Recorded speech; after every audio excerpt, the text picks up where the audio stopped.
안에도 저희들 은혜 가운데로 채워주시기를 간절히 소원하며 예수님의 이름으로 기도하옵나이다. 아멘. 오늘부터는 영상을 송출하지 않기로 했어요. 가능한 대로 예배당에 좀 나왔으면 좋겠다라는 생각이에요. 왜냐하면 충분히 나와서 예배할 수 있는 공간도 있고 조건이 되는데 불구하고 우리가 예배 자리에 안 나오는 것이 습관될까봐 그냥 영상도 있으니까 집에서 하지 이런 생각 때문에 그냥 앉아 있다가 영상 예배도 안 되고 예배당 예배도 안 되는 그런 상황들이 벌어질 것 같아서 이제 이 수요일과 금요일은 영상을 송출하지 않기로 했어요. 오늘은 우리가 성취하시는 하나님을 믿으라라고 하는 말씀의 제목을 가지고서 민수기 27장에 있는 말씀 같이 나누겠는데요. 본문이 그렇게 쉬운 본문은 아니에요. 제가 그래서 우리 부목사님 또 우리 전도사님들에게 이 본문을 읽으면서 어떤 주제가 떠오릅니까? 라고 숙제를 내드렸어요. 쉽지 않아요. 우리는 그저 그냥 본문에 입각하고 글자에 입각한 그러한 판단을 하기가 쉽기 때문에 그래요. 이장승 목사님이라고 하는 분 계셔요. 이분이 쓴 책이 이런 책이 있어요. 종의 노래라고 하는. 기회되면 한번 찾아서 읽어보시면 좋겠어요. 그 공과에서 이분의 그 예화를 썼어요. 그래서 그분의 그 책을 가만히 보면서 제가 오늘 본문 속에서 받은 그 주제는 소명받은 종이라는 이러한 주제를 생각해냈어요. 이승섭 씨는 독후감을 이렇게 썼어요. 이장승 목사님이 쓴 이 책을 보면서 이사야서에 실어서 후배들에게 보내는 선배 사역자의 편지라고 하는 부제가 붙어 있어요. 그런데 그분은 말하기를 이 책은 설교집도 아니고 강해서도 아니고 간증도 아니고 회고록도 아닌 일종의 퓨전서다 그랬어요. 퓨전이라는 말은 뭐예요? 이것저것 섞었다는 거죠. 섞어서 쓴 글이라는 거예요. 그러면서 하는 말이 저자는 이사야서 강해를 통해서 자신의 인생을 반추하고 있으며 그리스도의 종으로서 40여 년간 자신의 사역을 회고하고 있다. 이 책에서 캠퍼스 복음화라고 하는 꿈을 안고 평생을 달려왔던 저자의 사역이 고스란히 녹여 있다. 그토록 사랑했던 선교단체에서 반강제적으로 쫓겨났대요. 그 일로부터 시작해서 사역을 하면서 경험했던 수많은 고난과 아픔의 모습이 보람과 기쁨의 모습과 함께 구구절절히 소개되어져 있다. 그러면서 그분의 사역을 이렇게 얘기했어요. 사람을 살리고 키우고 그리고 보내는, 구원시켜서 양육하고 파송하는, 이걸 종의 사명으로 알고 평생을 그렇게 살았다. 세상이나 제도나 환경이 바뀐다고 해결되는 것이 아니라 변화된 한 사람이 세상을 바꿀 수 있다는, 사람만이 희망이다라는 신념으로 평생을 젊은이들과 함께 했으며 인생의 진로를 놓고 고민하는 사람들, 하나님의 사역을 감당하려고 하는 사역자들의 필독서다라고 추천을 했어요. 한번 여러분 기회 되시면 읽어보셨으면 좋겠어요. 하나님은 자기 백성들을 사랑하여서 부르시는데, 그죠? 하나님이 부르신다라고 하는 말을 할 때 이런 생각을 할 수가 있죠. 하나님의 부르심, 소명이란 말이죠. 그 부르심 속에는 두 가지가 있어요. 첫 번째는 하나는 구원을 위하여서 부르시는 부르심인 거죠. 그죠? 그런데 그 개인을 위해서 부르셔요. 그걸 갖다가 이제 우리에게 그 어떤 면에서 내가 구원받은 사람이라고 하는 이 확신이 우리에게 있어야 되는 건데, 특별히 이 말씀 사역자들에게 있어서 확정되어져야 할 부분도 이거예요. 저는 어렸을 때 정말 기도응답에 대한 감격이 너무나도 컸어요. 교회도 없는 동네에서 살았고요. 거기서 내가 예수 믿고 저는 나는 오늘 죽어도 천국 가는구나.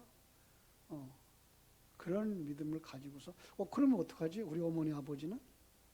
그래서 그때부터 하나님, 우리 어머니 아버지 예수 믿게 해주세요.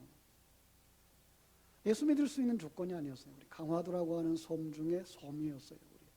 우리 교회도 없고, 교회까지 가려고 그러면 바다를 하나 건너야 되고, 거기서 걸어서 한 30분쯤 가야만 교회가 있는 그런 동네. 그런데 한 7년쯤 됐나요? 인천 기독병원에서 거기에 그 간호학교가 있어요. 간호사 학교가. 그들이 여름만 되면 우리 동네에 이제 봉사하러 오는 거예요. 그들이 한 3년쯤 와서 봉사하고 나서 그 기독병원의 원장 그리고 그 원목이죠. 병원의 목사님. 마을 사람들과 토론이 되어져가지고 어떻게 마을을 도와줄까라고 했는데, 이 어부들, 늘 미신 섬기는 그들이 그 새마을 지도자였었고, 그렇게 살아가는 사람이 절반 이상 되는 동네인데, 그들이 내건 조건 중에 세 번째가 교회를 세워주십시오. 그래서 마을 안길을 닦아주시고, 또 하나 뭔가 이렇게 해주고, 세 번째가 교회를 세워주십시오. 참 그분들이 어떤 생각을 해서 그런 생각을 했는지 모르는데 어쨌든 교회가 세워졌어요. 그리고 거기에 이제 열심 있는 여자 전도사님이 오셔서 사역을 하시면서 참 부녀자들이 몇 년 안 됐는데 거기에 한 30명 정도 이렇게 모여서 조그만 슬레이트 지붕 속에서 한 30명 예배드리는, 저는 이제 거기서 이제 예배를 드리면서 하나님 앞에 기도했어요. 우리 어머니 아버지 예수 믿게 해주세요. 그분들이 여기 나와서 복음을 들을 수 있게 해주세요. 그런데 기적 같은 일이 일어났어요. 오랜 그렇게 한 3년 만에 부흥회를 처음 하는 해인데, 부흥회 하는 그 기간 중간에 우리 동네, 우리 집과 그 교회 있는 동네는 또 걸어서 한 20분 이상 걸어가야 되는데, 거기 제사집이 있는 거예요. 제사는 그때는 밤 12시에 드렸어요. 그러니까 저녁 때가 저기 전에 어머님이 이제 그리로 가는 거예요. 그때에 제가 어머니 여기 서울에서 온 이야기 잘하는 아줌마가 왔는데 가서 얘기 좀 듣고 가자고, 아직 시간 있지 않느냐고 모셔다 놓고 허리띠를 정말 졸라맸어요. 하나님, 나 어머니 여기까지 모셔다 놨어요. 어머니 믿게 하고 믿지 않는 건 하나님이 책임지셔야 돼요. 난 더 이상 할 수가 없어요. 그 밤에 하나님이 역사하셨어요. 집회가 마칠 때까지 어머니는 무슨 소리인지 못 알아들으시는 거죠. 처음 노인네가, 그죠? 60이 다 되시는 노인네가 생전에도 처음 듣는, 또 글도 모르시는 그런 어른이. 근데 그 밤에 간절하게 부르짖었던 결과는 이제 제가 이제 방언을 하게 되니까 우리 어머니가 깜짝 놀라서 제사집에 못 갔죠. 이제. 그래 밤새도록 방언 기도하고 어머님도 떠나지도 못하고, 이튿날 집에 돌아와서 우리 아버지한테 한 첫 번 마디가, 여보, 우리 아들 위해서 예수 믿어줍시다. 아들을 위해서 예수 믿어주셨어요. 더 놀라운 건 우리 아버지죠. 그 다음 주일날부터 교회를 가시는데, 무슨 미신을 섬기다가 이제 신앙을 바꾸면 가정에 어려움이 있다고, 이걸 이기려고 그러면 열심히 나가야 된다 그러고, 그 다음부터는 새벽 예배를 하실 정도였어요. 한 새벽에 한 20분, 30분 걸어가야 되는 그 밤길, 새벽길 하루도 빠지지 아니하시고 교회 나가셨고 이기셨고 그러면서 느낀 것, 거기에 영적 전쟁들을 보았고 그러면서 오늘 교회 안에 이 기도 응답에 대해서 모르는 사람들이 오늘날 많다. 나 같은 사람이 있었겠구나. 그래서 나도 그들에게 이 하나님의 살아계심과 기도의 은혜, 기도의 능력을 전해줘야 되겠다. 그래서 사실은 신학을 하게 된 거죠. 아주 단순했어요. 그러다 보니까 사역을 하면서 흔들렸던 부분이 내가 구원받은 거 맞아? 이 부분이에요. 구원이 뭐지? 의문의 꼬리를 물었죠. 그러면서 신학을 하고 사역자가 되면서 두 번째로요. 정말 하나님이 나를 사역자로 사명자로 부르신 게 맞아? 그런데 이 두 부분이 해결되어지고 한 걸음 더 나아가서 우리 동네에 왔을 때 여기가 하나님이 내게 주시는 사역지라는 것을 확증시켜 주시더니 근데 그때부터 교회가 변하더라고요. 그러니까 교회가 되고 안 되는 건 누구 책임이에요? 다윗 목사 책임이에요. 정말 그 구원에 대한 확증이 있든지 사역에 대한 확증이 없이는 그리고 하나님이 부르시고 하나님이 세웠다라고 하는 확신이 없이는 아무것도 없어요. 오히려 나만 흔들리는 거죠. 내가 흔들리면 어떻게 돼요? 교인들이 흔들릴 수밖에 없는 거죠. 그래서 하나님이 나를 증인으로 삼으려고 부르셨구나. 종으로 부르신 하나님. 아브라함을 부르실 때도 그랬고 모세를 부르실 때도 그랬죠. 물론 제자들을 부를 때도 그랬어요. 오늘 본문의 이야기가 모세의 이야기니까 모세를 집중적으로 생각해 보겠습니다만은 성경 전체에서 깊은 뜻을 찾아볼 수가 있어요. 자, 모세를 부르실 때 주신 하나님의 언약, 약속의 말씀이 있죠. 오늘 본문은 모세 사역에 있어서 마지막 부분이죠. 하나님이 모세를 부르셨어요. 분명히 안 간다고, 못 간다고, 내가 그 일을 어떻게 하느냐고 하는 모세를 얼르고 달래고 협박해서 우리 하나님이 애굽으로 보내셨어요. 그죠? 그리고 그 이스라엘 백성을 출애굽시키는 도구로 사용했어요. 광야길을 40년 다 인도할 때 그들의 리더로 사용했어요. 그런데 가나안 땅을 쳐다보는 비스가산 꼭대기에서 하나님이 모세를 향해서 네 형 아론과 같이 너도 조상에게로 돌아가야 한다.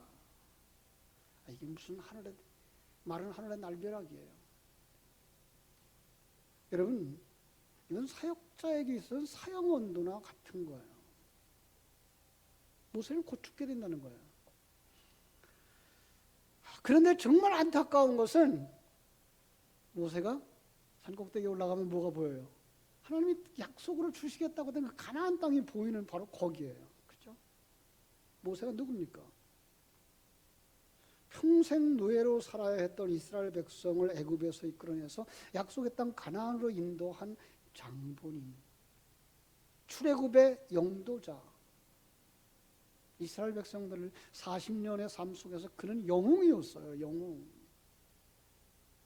이렇게 혁혁한 공을 세운 그가 가나안 땅을 밟지 못하고 죽게 된다는 것은 상식적으로 이해가 하기 힘든 대목인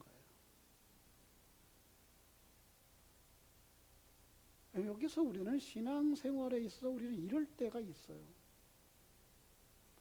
왜 이럴까? 분명히 하나님의 인도하심이라고 믿고 왔는데 픽확 막힌 거예요. 그렇죠? 모세의 입장으로 생각해보면 충분히 억울하고 분통 터뜨릴 만한 일이에요. 그런데 모세가 이렇게 간구합니다. 신명기 3장 20절 5절에 보면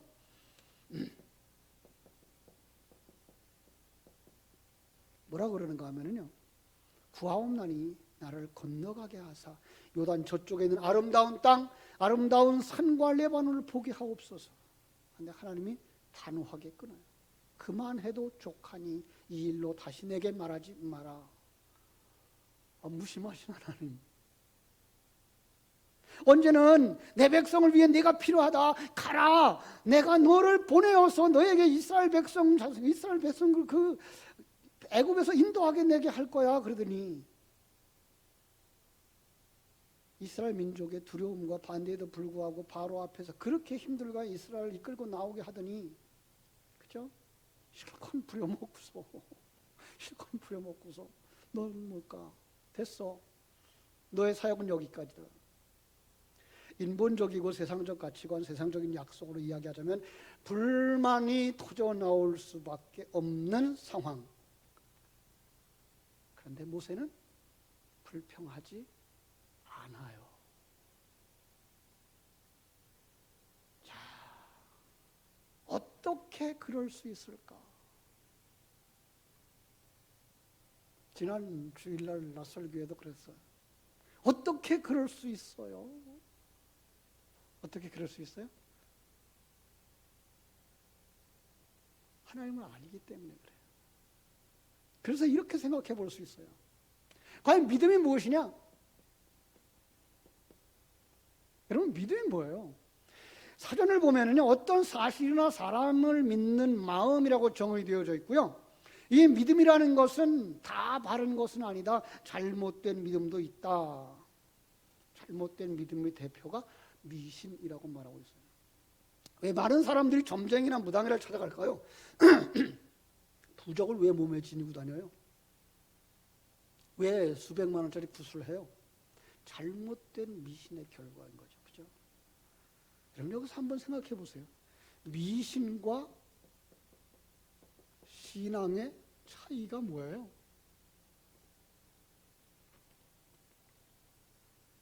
미신을, 내가 가지고 있는 재물이나 능력을 가지고 신을 감동시켜서 소원을 성취고 하고자 하는 태도. 나는 변화될 필요가 없어요. 오직 지극정성으로 신의 마음을 변화시켜 나의 목적을 성취하고자 하는 거예요. 누구 중심이에요? 나 중심이에요. 신앙은요, 내가 신을 움직일 수 없다는 사실을 알고 그 신 앞에 모든 삶을 맡기고 날마다 내가 변화되어지는 것, 이것이 참된 신앙. 그죠? 우리는 거룩하신 하나님, 천지 만물을 창조하신 하나님, 그 앞에 피조물인 것을 깨닫고 하나님께 내 삶, 내 모든 것을 맡깁니다. 그리고 날마다 나를 쳐서 말씀에 복종시키며 끊임없이 예수님을 닮아가는 삶으로 변화되어져 가는 것입니다. 예. 그래서 기독교 신앙만이 우리는 뭐라고 말할 수 있어요? 신앙이다. 하나님 중심이죠. 이건 기독교밖에 없어요.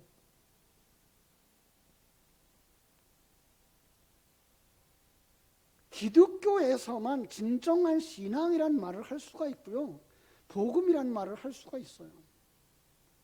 우리 인생의 모든 삶을 주관하시고 이끌어가시는 분이 오직 하나님이다라는 걸 다시 한번 깊이 깨달아야 하는 거죠. 사람이 결코 자기의 인생의 주인이 될 수가 없다는 거죠. 그죠? 이게 신앙이에요. 잠언서 20장 24절에 보면 사람의 걸음은 여호와로 말미암나니 사람이 어찌 자기의 길을 알 수 있으랴 그랬어요. 여러분, 그런데 많은 사람들의 신앙의 시작은 어디서부터 가요? 여기서부터 시작되어져요. 예. 아브라함도 그랬고요. 모세도 그랬고요. 예수님의 제자들도 그랬어요. 그런데 주님과 함께 동행해가는 그 과정 속에서 여기서 누가 죽어요? 내가 죽어요. 그죠? 그리고 누가 살아요? 하나님이 살아요. 그리고 하나님을 알아가죠. 그래서 신앙은 어떤 거예요? 첫 번째가 하나님을 알아가는 거죠.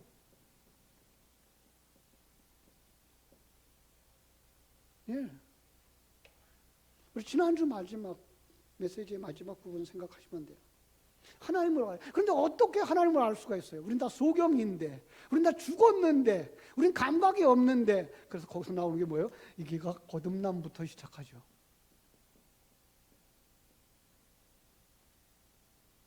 그러니까 거듭나지 않으면 하나님을 알 수가 없어요. 하나님의 계시가 우리 심령 속에 박혀서 눈이 열려지지 않으면 하나님의 세계를 볼 수가 없어요. 그렇죠? 저는 그걸 갖다가 가치관의 변화라고 이렇게 말하죠. 관점의 변화라고 말하고요. 세상 사람들처럼 경쟁 구조가 아니라 합력하여 선일수로 하나님을 보는 것. 그러면은 알게 되죠. 하나님은 의로운 분이고 우리는 불의한 자고, 그렇죠? 우리는 죄인이고요. 하나님은 빛이고 우리는 어두움이고요. 그렇죠? 하나님은 창조자고 우리는 그 창조자에 의해서 만들어져가는 피조물. 이것을 아는 걸 뭐라고 그래요? 아가페라고 그래요. 그걸 사랑이라고 그래요. 그걸 하나님 사랑이라고 말하고요. 그 하나님을 아는 것을 저 사람에게 전해줬을 때 그걸 이웃사랑이라고 말하는 거거든요.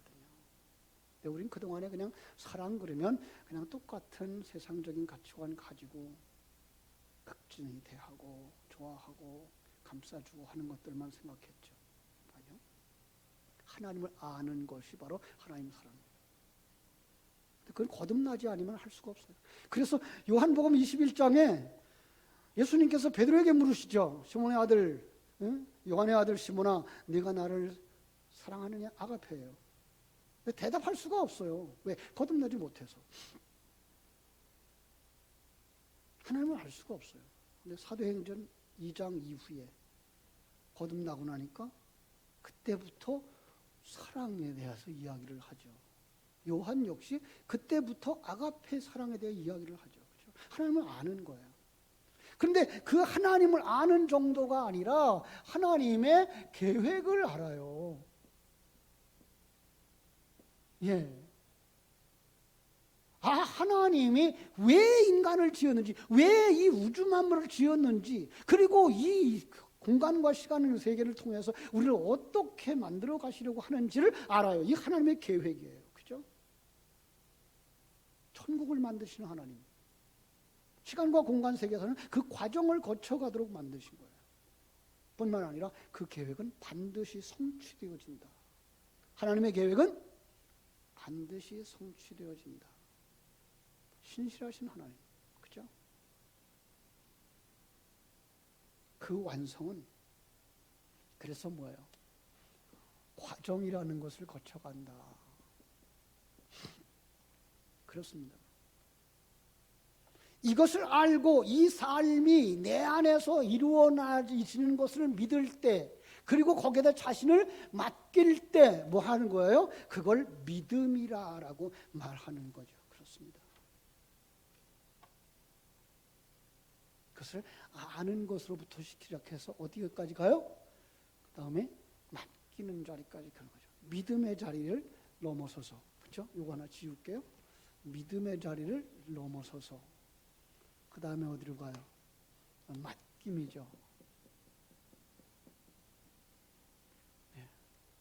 이걸 믿음이라고 말할 수 있고요.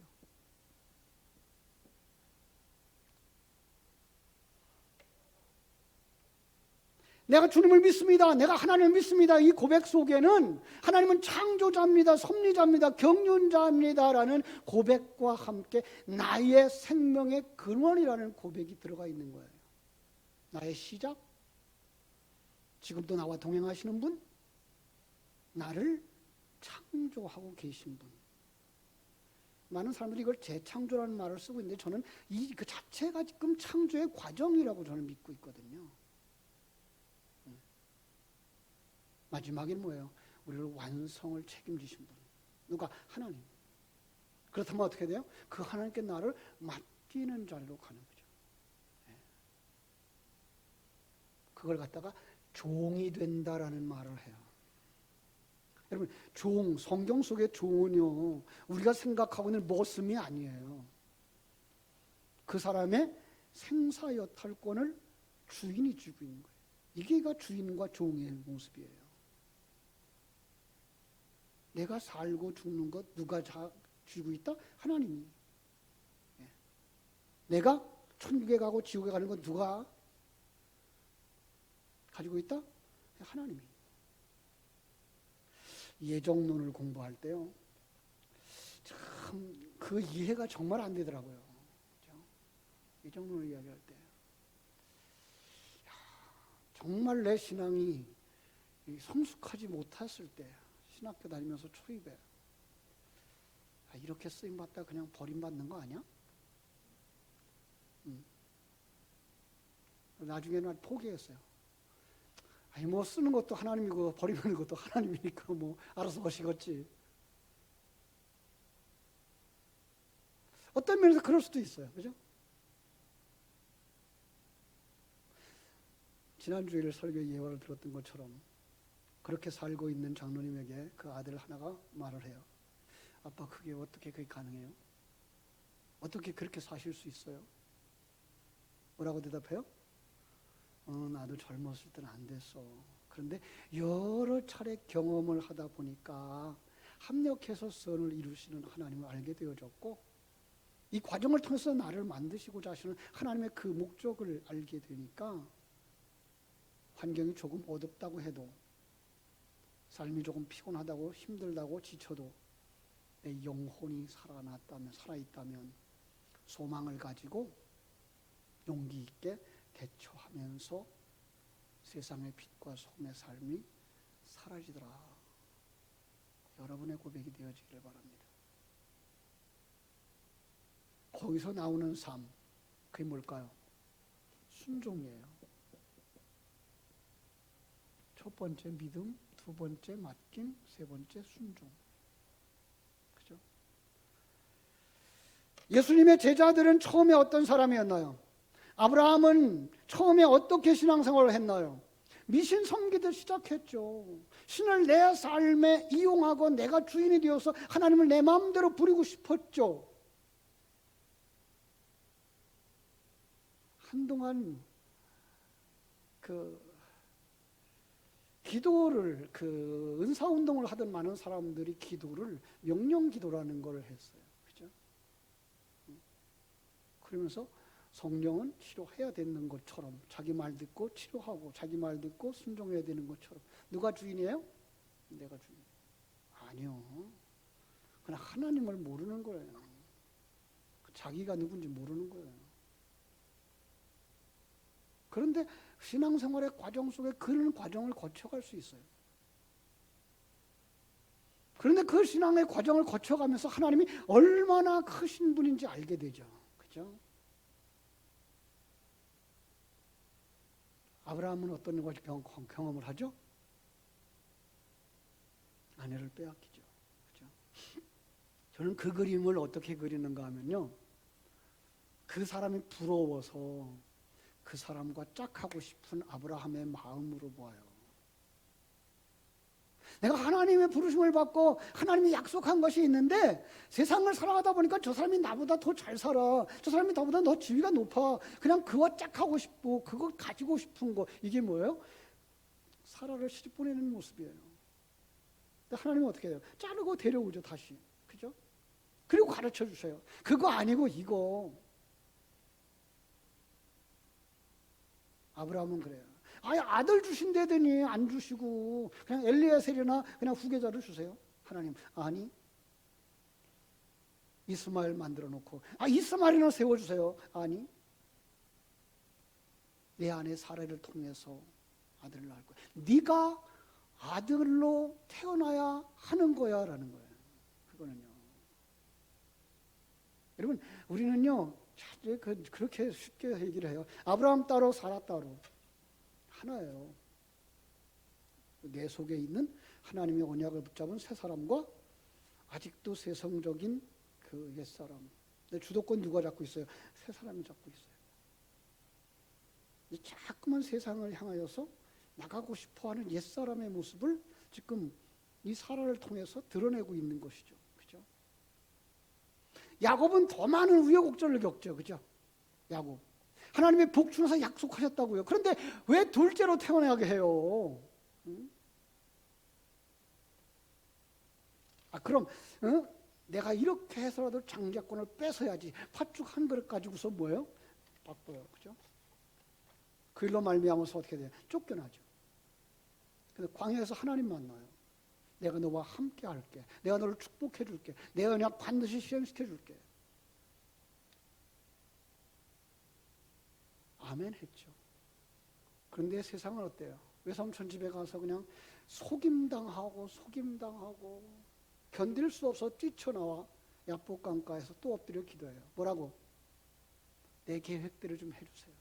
아니 하나님 그렇게 약속했잖아요. 그러나 하나님의 약속을 세상 사람들은 어떻게 계산한다? 세상적인 가치관으로 해석한다. 여러분 오늘 설교를 강단에서 흘려나올 때 목사님들도 그게 이제 거듭나서 정말 영적인 세계를 내다보면서 설교해야 되겠지만 그러지 못하는 사람들도 많지만 성도들은 대부분이 어떻게 해석하는지 아세요? 자기 신앙으로 해석해요. 그러니까 아브라함에게 주신 약속이나 야곱에게 주신 약속이나 제자들에게 주신 약속들을 다 세상적인 그저 가치관과 세상적인 수준으로 그 사람의 영적 수준으로 해석한다고요.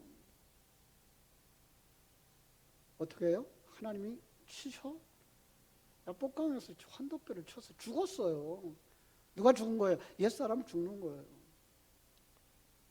그리고 주도권이 바뀌죠. 누가 그를 이끌고 가죠? 지팡이, 말씀이. 그렇죠? 시편 23편 말씀처럼 사망의 음침한 골짜기를 지날지라도 결코 두려워하지 않는 것은 주의 지팡이와 막대기가 나를 안위하시나이다. 그 지팡이, 그 막대기 뭐예요? 말씀. 그 속에 하나님이 크고 위대하심이 체험되어지죠. 그래서 진정한 신앙, 진정한 기도는 뭐예요? 하늘에서 이룬 것 같이 땅에서도 이루어지이다예요. 영적 세계에서 하나님이 계획 가운데 완성되어진 그것이 내 심령 속에서, 내 가치관 속에서, 내 삶의 현장 속에서 이루어집니다. 그래서 내 뜻대로 마옵시고 주 뜻대로 이루어지기를 원합니다. 뭐예요? 순종. 순서예요. 그런데 우리 한국 사람들은 급해요. 순서를 밟지 않으려고 그래요. 순서를 밟아가면 빠르고 쉬운데 불구하고 순서를 안 밟아가려고 그래요. 왜 그래요? 교만이에요. 제가 면허가 두 종류가 있거든요. 하나는 일종 면허, 하나는 대형 면허. 일종 면허를 딸 때는요, 직장에 다니면서 점심시간에 그것도 조교들이 밥 먹으러 가는 그 시간 조금 30분 전에 뛰어나가서 그 학원에 가서 30분, 그것도 한 20분, 10분 그거 훈련했어요. 얼마나 날짜는 시험 그때 접수를 해놓고 날짜는 냈는데 이게 안 되는 거예요.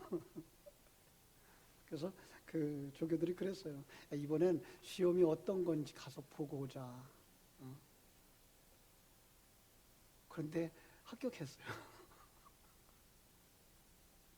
그리고 운전을 한 3, 4년 곧잘 한다고 생각이 들었을 때 대형 면허를 시험 봤어요. 근데 학원에 안 갔어요.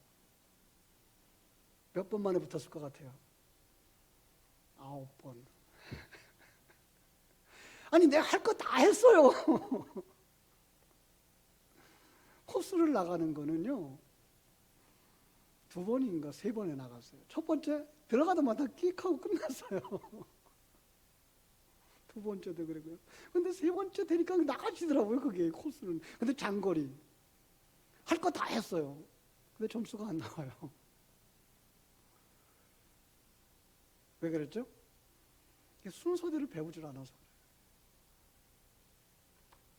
나중에 이제 이상한 거예요. 대형 면허는 25%가 안 나오는 거예요, 합격률이. 일종 보통은 60% 이상 나오는데. 왜 그런지 아세요? 컴퓨터가 브레이크를 밟고 차가 설 때까지 밟지 않으면 그건 브레이크를 안 밟은 거예요. 놓치는 거예요. 근데 운전하던 사람들은 브레이크를 밟고 멈출 때쯤 되면 살짝 놓는다고요. 그냥 빠져나간 거예요. 마지막에 가서는 그랬죠. 그 옆에 경찰들이 옛날에 탔었잖아요. 그 양반이 그 철줄을 잡고 큰 몸을 흔들든지 말든지 브레이크를 밟으면 끝까지 밟는 거죠. 그렇게 순서대로 배우면 빨리 나갈 길을, 이스라엘 백성들도 그렇잖아요. 말씀에 순종하고 나갔으면 열흘 만이면 들어갈 수 있는 가나안 땅을 40년 동안 돌고 돌잖아요. 그런데 하나님을 알았어요. 자신이 누군지 알았어요. 하나님을 알고 하나님의 일하심을 알고 율법의 역할을 알았죠. 그래서 죽는 거예요. 모세는 여기서 율법으로 죽는 거예요. 그리고 누가 나와요? 성령의 상징인 여호수아가 나오는 거예요. 그래서 오늘 본문은 뭐라고 그래요? 성령으로 충만하였다. 성령이 있었다 그러죠. 그죠? 하나님이 여호수아를 세우신 이유가 무엇일까요? 여호수아 안에 영이 머물기 때문에 성령이 충만했다는 거죠. 하나님이 자신의 계획을 성취해 나갈 때 반드시 성령으로 완성되어지는 거예요. 조금 더 나가면 성령의 예표로 등장하는 여호수아죠. 그러면 모세는요, 율법의 모양으로 끝나는 거예요. 율법은 안 돼요. 율법은 그릇이에요. 과정을 거쳐서 다 끌고 가요. 그들을 목적지까지 끌고 가요. 그러나 그를 완성시키는 건 성령의 역사예요. 여러분, 예수님 돌아가셔야 되는 거잖아요. 그렇죠? 그래야 누가 살아나요? 성자 하나님이 살아나는 거잖아요. 하나님께 쓰임받는 자들은 성령이 충만한 사람들이었던 거죠. 자, 오늘 말씀을 이렇게 우리가 보면서 무슨 생각을 할 수 있어요? 성취하시는 하나님. 뭘 성취해요? 하나님의 언약을 성취하시는, 그렇죠? 그 하나님 뭐 하자고요? 믿으라. 어떻게 믿을 수 있어요? 믿음이 뭔지 알아야 돼요. 예. 그리고 그것을 아는 사람만 뭐 할 수가 있어요? 맡길 수가 있어요, 자기를. 그 정도 되어져야 뭐 할 수 있어요? 순종할 수 있어요. 근데 우린 급해요. 특별히 저는 중국에 있을 때 그 선교 열심히 하는 교회 사모님한테다 그랬어요. 단기 선교 좀 보내지 마세요. 단기 선교를 갔다 오면 자기들이 굉장한 신앙인이 된 줄 알아요. 아니요. 사실은 뭐가 지나가야 돼요? 여기까지 넘어서야 돼요. 자기를 맡겨놓고 자기가 비워지고 하나님이 인도하시는 자리에서 하나님이 맡겨주시는 일을 감당함으로써, 그리고도 나는 무익한 종이로소이다가 나와야지 되어지는데 불구하고 단기 선교 갔다 오고 나면 자기는 뭐나 된 줄 알고 있어요. 우리 한국교회 문제는 뭘까요? 직분의 남발이에요.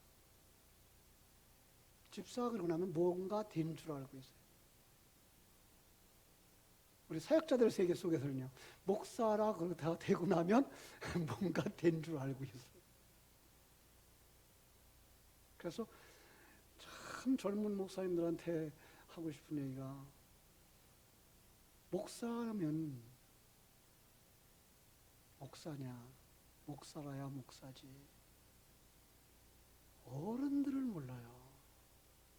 노예하는 데 보면은요, 어른들의 얘기가 귀에 안 들어와요. 자기들 똑똑하다고요, 자기들 주장 내세우고요, 자기들 방법대로 추구하고요.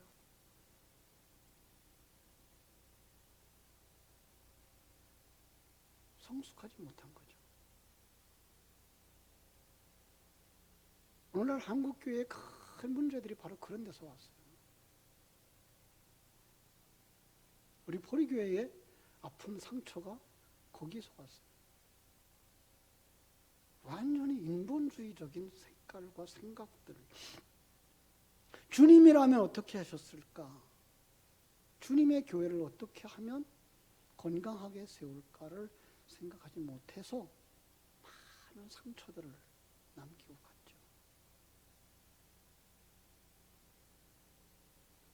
우리는 정말 하나님의 뜻을 아는 사람들이 되었으면 좋겠어요. 그리고 그 과정을 거쳐가고 있다는 사실을 알았으면 좋겠어요. 그리고 잘 훈련되어져서 겸손하게 주님의 뜻을 이루어갈 수 있는 사역자들과 성도들이 되었으면 좋겠습니다. 기도하겠습니다.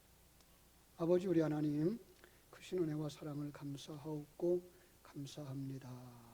오늘 민수기 27장의 말씀, 모세가 약속을 따라서는 분명히 하나님의 그 약속의 땅 가나안에 들어가야만 했을 것 같은데, 요단강을 건너기 전에 너의 사역은 여기까지야 라고 말씀하실 때 다음 사람을 세워놓고 그는 하나님의 나라로 가게 됩니다. 아버지, 그 속에서 정말 하나님이 일하심을 볼 수 있고 하나님의 언약을 볼 수 있고 그 하나님의 전능하심과 하나님의 섭리를 볼 수 있게 해주시기를 원합니다. 그리고 그 하나님을 알아서 그 하나님 앞에 자신이 누구인가를 다시 한번 깨달아 알고 하나님의 뜻이 어디 있는가를 알고 하나님 앞에 온전히 순종해 갈 수 있는 사람들이 되게 하여 주시옵소서. 주님께서 은혜 사모하는 모든 사역자들, 또 우리 성도님들에게 동일한 은혜를 허락하여 주시기를 간절히 소원하며 예수님의 이름으로 기도하옵나이다. 아멘. 아멘. 545장 찬송 드리겠습니다. 545장입니다.